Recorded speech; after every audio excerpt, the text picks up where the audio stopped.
Hey everyone, I just wanted to give you an update on what's been going on since the last video. I talked about three big things that were supposed to be happening this week, or last week and this week. One was the CT scan, then the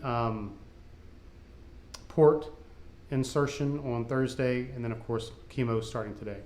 Before I start, the disclaimers. Number one, I'm not a doctor. Anything that I say here is not to be construed as medical advice. They're just my interpretations of what's been going on with me. And second, of course, we're going to be talking about cancer. So if that freaks you out, just know what you're getting into. All right.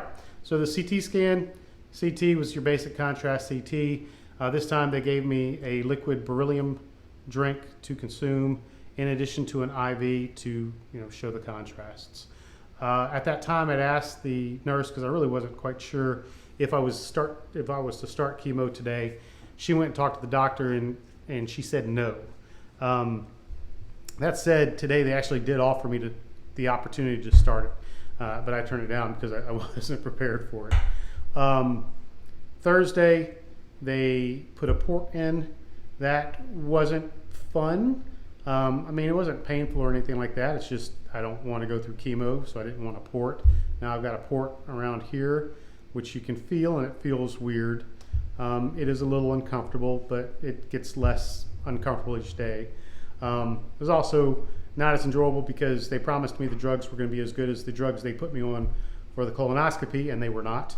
I do remember being rolled back there and being introduced to the team, and then I was out. But then I woke up as a little groggy with the nurse asking me why I'd asked them to shave my chest all the way, which of course I don't remember doing. But I must have, because my entire chest is shaved while the port only goes in this little area here. So go figure. But they did a good job of shaving the chest, in case you're wondering.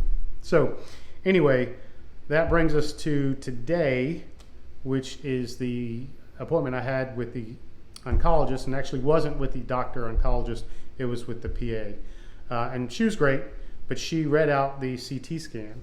And in a nutshell, some positive results. So another win for Team Alvarado with those results. And basically, I'll try to read the impression, which are the conclusions. The conclusions basically just say, when compared with the PSMA scan on June 13th, there's been some significant improvement. Overall in the range of at least 60% improvement is what it says. It says, in the setting or with the comparison, the increased conspicuity and sclerosis within the skeletal metastatic disease is suspected to reflect positive response to the treatment and healing response. If you go into the individual paragraphs that talk about what's going on, one of the positive things it says is, if I can find it, says no progression of skeletal metastatic disease within the spine or the pelvis, which is where I had it. And some of the lesions in the pelvis are more conspicuous and better defined, presumably reflecting interim healing process. So it looks like the lesions on the bones are healing and going away. So that's good. And no progression, obviously. And the other good thing that I read was on the prior examination, patient, me, had widespread abdominal and pelvic, enlarged lymph nodes, basically, with uptake indicating metastatic disease from prostate cancer. This has significantly improved in the interim. Many of the previously noted lymph nodes, enlarged lymph nodes, are no longer enlarged.